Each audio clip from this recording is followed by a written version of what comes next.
Today we are going to talk about dopamine precursor, that is the levodopa. This levodopa is the drug of choice or first line drug in the treatment of idiopathic Parkinsonism. Though Parkinsonism is due to dopamine deficiency, Parkinsonism is due to the dopamine deficiency that we all know. But actual dopamine is of no therapeutic value because it does not cross blood-brain barrier. Actual dopamine we can't use. We have to use the dopamine precursor, not dopamine, because it does not cross blood-brain barrier. As you can see, this is the chemical structure of levodopa. Levodopa, which is a dopamine precursor. Levodopa is a prodrug. Levodopa is a prodrug which is converted to the dopamine in the body with the help of enzyme dopa decarboxylase. With the help of enzyme dopa decarboxylase. So levodopa crosses the blood-brain barrier and it is taken up by the surviving nigrostrial neurons. Surviving nigrostrial neurons or dopaminergic neurons, what we can say, levodopa, it crosses the blood-brain barrier where it is taken up by the surviving nigrostrial neurons, right? And it is converted into the dopamine in the dopaminergic neurons of the striatum. Dopaminergic neurons of the striatum. Okay? Now, how it exerts its anti-Parkinsonism effect. Anti-Parkinsonism effect means on administration of levodopa, when we administer levodopa, there is overall improvement in the patient as well as the symptoms of Parkinson will subside automatically. On administration of levodopa, there is an overall improvement. There is overall improvement is seen in patient and symptoms of the Parkinsonism like bradykinesia, muscular rigidity, tremors, they respond very well. They respond very well to the treatment of levodopa. It gets subside. And there is an improvement in the siluria, excessive salivation. Siluria means excessive salivation, seborrhea, changes and general motor performance. There is overall improvement, means there is a excessive salivation, so it will get optimized or it will get normalized. Mood changes and general motor performance. We all know that Parkinsonism is a chronic, progressive, motor neurodegenerative disorder. Chronic, progressive, motor neurodegenerative disorder. So there is an overall improvement in the patient as well as all these symptoms will get subside day by day. The patient shows more interest in the surroundings. Patient shows more interest in the surrounding. However, some studies have been shown that now there is a controversial part of the levodopa. Why nowadays it is not used as a first line drug? We do not initiate the therapy of Parkinsonism with the levodopa. This is the reason. When we use levodopa for the long term use, what does it do? It may generate the oxidative free radicals or oxidative stress that may damage the dopaminergic neurons. That may damage the dopaminergic neuron when levodopa is used for the long term period. It is used for the long term period. Now, there is one more problem with the levodopa. There is one more problem with the levodopa, and that is this levodopa, only 1% it crosses the blood-brain barrier, only 1%, and that reaches the central nervous system. Though it is a dopamine precursor, it will get converted into dopa, but only 1% crosses the blood-brain barrier. Now where goes that 99%? It will get metabolized in the periphery. It will get metabolized in the periphery to the dopamine, and only 1% reaches to the CNS, and that will stimulate the dopamine receptors, and it shows the clinical improvement. So only 1% crosses the blood-brain barrier, 99% will get metabolized in the periphery to the dopamine, and this peripheral dopamine is responsible for the various adverse effects of levodopa. Only 1% reaches to the CNS, that stimulates the dopamine receptor, and that shows clinical improvement. Right? Now, because of that, there is other actions of levodopa, because large amount of levodopa converted into the dopamine in the periphery. Large amount of levodopa, 99% of levodopa is converted into dopamine in the periphery, and that is the reason dopamine stimulates the chemoreceptor trigger zone, and that may induce vomiting. Levodopa induce vomiting, or because it stimulates the chemoreceptor trigger zone in the periphery. It causes postural hypotension, tachycardia, arrhythmias, because this dopamine is a catecholamine. It's a catecholamine that we all know. So this dopamine may cause postural hypotension. It may cause postural hypotension, so there is a reflex tachycardia, or it may cause arrhythmia. These are the side effects of levodopa, because levodopa is converted into dopamine in the periphery. It may also suppress the prolactin secretion. So these are the other actions of levodopa because of peripheral conversion of dopamine. Now pharmacokinetic properties are very important. Likewise, levodopa is rapidly absorbed from the small intestine. It will get rapidly absorbed. An active transport process that is meant for amino acids is responsible for absorption and transport of levodopa into the brain across the blood-brain barrier.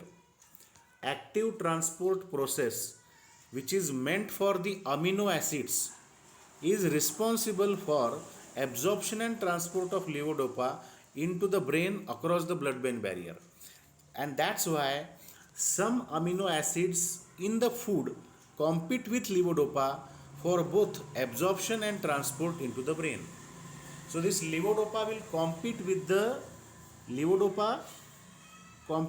amino acids which are present in the food. For what reason? For absorption and transport into the brain. And that's why presence of food delay its absorption. Presence of food in the stomach or in the small intestine, it may delay absorption of levodopa.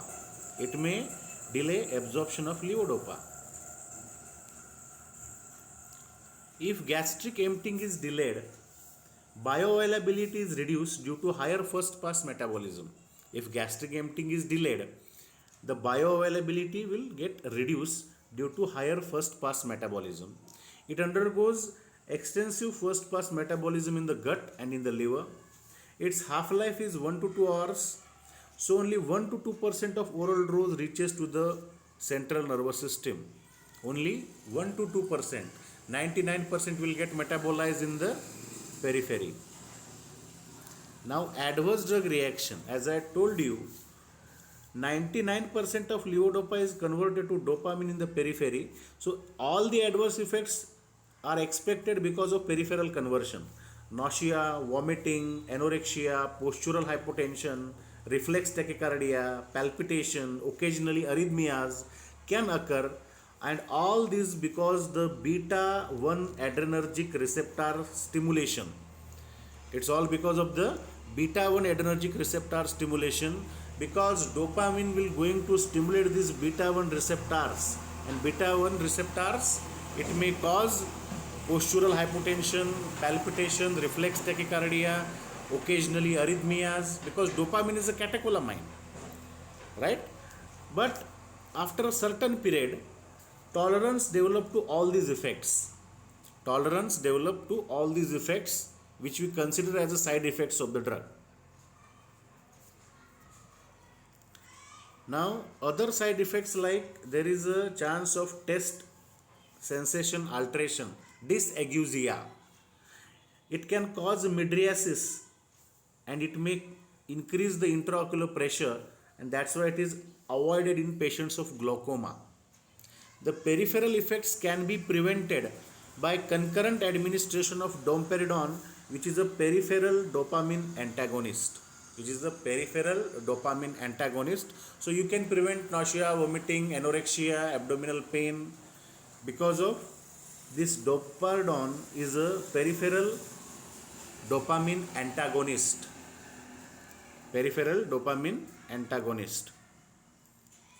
Now, other adverse effects, behavioral changes or behavioral effects like anxiety, depression, hallucination, mania, trauma, confusion, sometimes psychosis may also occur. These are the behavioral effects of levodopa. It may cause anxiety, depression, or hallucinations, mania, confusion, sometimes psychosis. So, dopaminergic drugs, including levodopa, should not be withdrawn abruptly because it may precipitate the neuroleptic malignant syndrome with confusion, muscular rigidity, and it may also cause hyperthermia.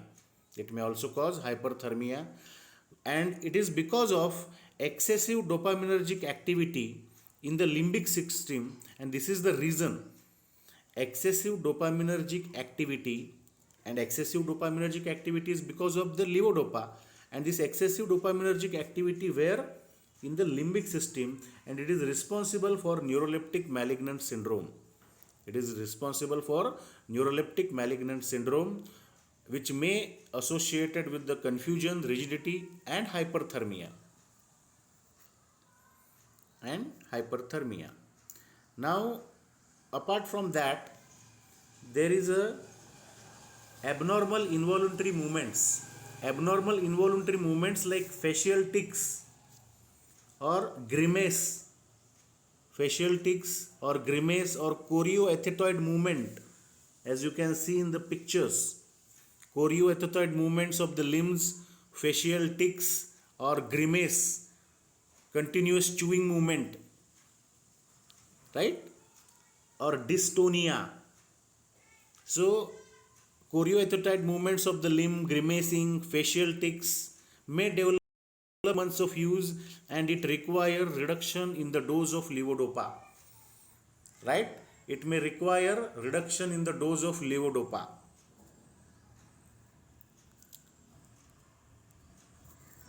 Now, there is one more terminology that is called as on and off phenomenon. Now, what is this on and off phenomenon?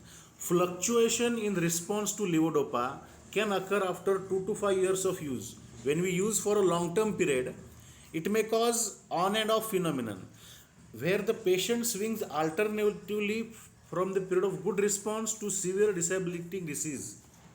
On and off phenomenon means at some time patients feel way better or much better, means it's a period of good response, and sometimes patient may feel very discomfort, or it may feel some disabling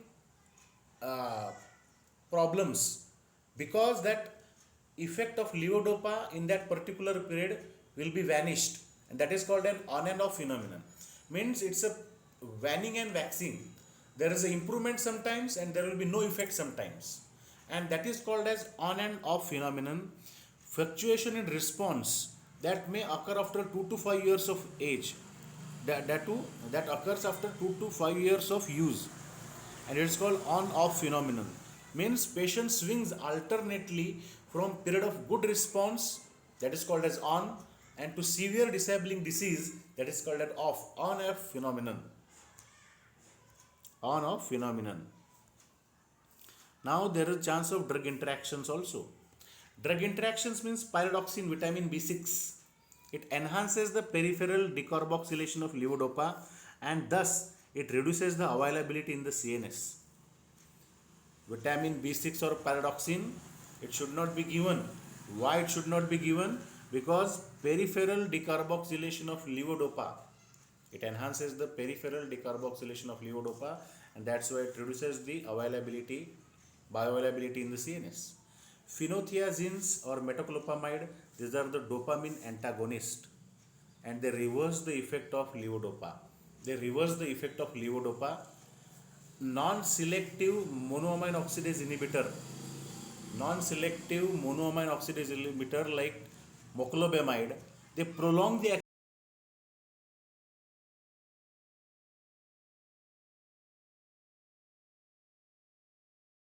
drug interactions which are associated with the levodopa, Now, precautions and contraindications. Precautions, what precautions we have to take? Levodopa should be avoided in patients with psychosis because it may have side effects, or it may worsen psychosis, or it may also increase the intraocular pressure. So it should be avoided in patients of narrow angle glaucoma. Levodopa should be used in caution with patients of IHD, hepatic and renal disorders, because it may cause postural hypotension, arrhythmias, reflex tachycardias, palpitation, and you have to reduce the dose of levodopa in hepatic and renal disorders. So you have to be very cautious while treating Parkinsonism in patients of IHD, hepatic or renal failure.